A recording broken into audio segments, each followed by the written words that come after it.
क्या आपको कभी मसल क्रैम्प या जिसे हम आम भाषा में बोले हैं कि नस के ऊपर नस चढ़ जाना कभी हुआ है?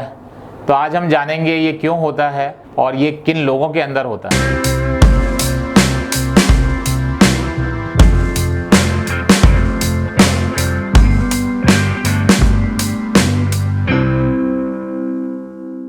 Hello, I am doctor Arun Singh. I am a sports injury expert. Muscle cramp क्यों कॉमन होते हैं? मसल क्रैम्प दो तरह के लोगों के अंदर ज़्यादा मिलता है। एक होते हैं फिजिकली इनएक्टिव एंड एक होते हैं फिजिकली एक्टिव।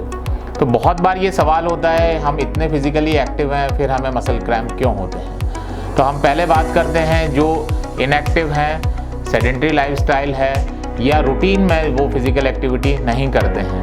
हम जब भी रिक्रिएशनल एक्टिविटीज़ में इन्वॉल्व होते हैं जैसे कि स्विमिंग, रनिंग, ट्रैकिंग, तो हमें अक्सर उन एक्टिविटीज़ को करते हुए हमारी मसल के अंदर क्रैम्प हो जाता है। उसका रीज़न ये होता है कि हम रेगुलरली स्ट्रेचिंग, स्ट्रेंथनिंग या अपना कार्डियोवैस्कुलर वर्कआउट नहीं कर रहे होते हैं। वो मसल पूरी तरह से स्ट्रेच नहीं होती है, प्रिपेयर नहीं होती है, वार्म्ड अप नहीं होती है और उस एक्टिविटी में वो पुल हो जाती है। दूसरी कैटेगरी होती है फिजिकली एक्टिव लोगों के अंदर जो कि रेगुलरली वर्कआउट्स करते हैं फिजिकल ट्रेनिंग में, चाहे वो स्ट्रेचिंग हो, वार्म अप हो, बहुत जुडिशली उसको फॉलो करते हैं। उनको मसल क्रैम्प दो सिचुएशंस में होते हैं, यानी कि अगर वो लॉन्ग ट्रेनिंग सेशंस में हैं, उनके गेम या प्रैक्टिस बहुत लंबे टाइम तक चलती है, वो एक्सेसिवली स्वेट करते हैं। तो स्वेटिंग से या पसीना आने से उनको डिहाइड्रेशन होता है, उनके वाटर लॉस के साथ साथ उनके इलेक्ट्रोलाइट भी लॉस होते हैं जिन्हें हम सॉल्ट बोलते हैं, यानी कि नमक और पानी दोनों लॉस होता है। दूसरा मेन कारण होता है एक्सट्रीम एक्सर्शन,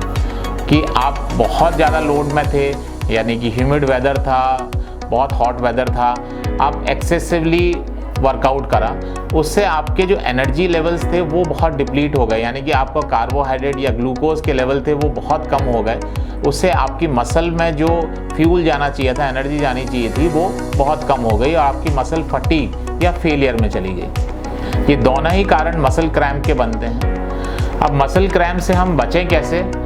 मसल क्रैम्प से बचने के बहुत ही सिंपल से रूल्स हैं। सबसे पहले जो हमारे लॉन्ग ट्रेनिंग सेशंस हैं या वर्कआउट सेशंस हैं उनको हम डिवाइड करें हार्ड ट्रेनिंग सेशंस में और लेस हार्ड ट्रेनिंग सेशंस में। यानी कि हमने आज अगर कार्डियोवैस्कुलर ट्रेनिंग किया है देन हम अगले दिन स्ट्रेंथ ट्रेनिंग करेंगे। किसी भी मसल को आपको 48 आवर्स देने हैं रिकवर करने के लिए। बार बार एक ही पार्ट को हिट नहीं करना है with the same exercises. Second, the most important is your hydration. आपको अपने वाटर और अपने सॉल्ट दोनों को रिप्लेस करना है। अगर आप एक्सेसिव स्वेटिंग करते हैं तो आपको ये रिप्लेसमेंट बहुत ही अच्छे से करना है। केवल पानी से नहीं, आप स्पोर्ट्स ड्रिंक यूज़ कर सकते हैं या कुछ और सप्लीमेंट्स कर सकते हैं जो ओवरऑल आपकी बॉडी को रिकवर करे।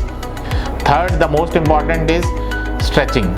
आपको स्ट्रेचिंग ना केवल वार्म अप में करनी है, the most important time is cool down. जब आप वर्कआउट कर चुके हैं, अपनी फिजिकल ट्रेनिंग गेम खेल चुके हैं, उसके बाद आपको कूल डाउन में जब आपकी बॉडी का टेम्परेचर हाई होता है, आपकी मसल्स में ब्लड फ्लो अच्छा होता है, आप उसको स्ट्रेच कर सकते हैं। ये स्ट्रेचिंग दो तरह की हो सकती है, एक्टिव और पैसिव। एक्टिव यानी कि आप करते हैं उसको स्ट्रेच, पैसिव यानी कि आपको कोई कराता है। आप मैक्सिमम स्ट्रेच, मैक्सिमम फ्लेक्सिबिलिटी अपनी कूल डाउन में अचीव कर सकते हैं और इन सब तरीक़ों से आप मसल क्रैम्प से बच सकते हैं। आगे हम जानेंगे क्या ऐसे हाइड्रेशन टिप्स हैं जिससे हम अपने डिहाइड्रेशन को या अपने लॉसेस को करेक्ट कर सकते हैं। क्या न्यूट्रिशन पॉइंट हैं, चाहे वो प्री वर्कआउट हुआ चाहे पोस्ट वर्कआउट हुआ, जिससे हम अपनी एबिलिटी और एफिशिएंसी बढ़ा सकते हैं।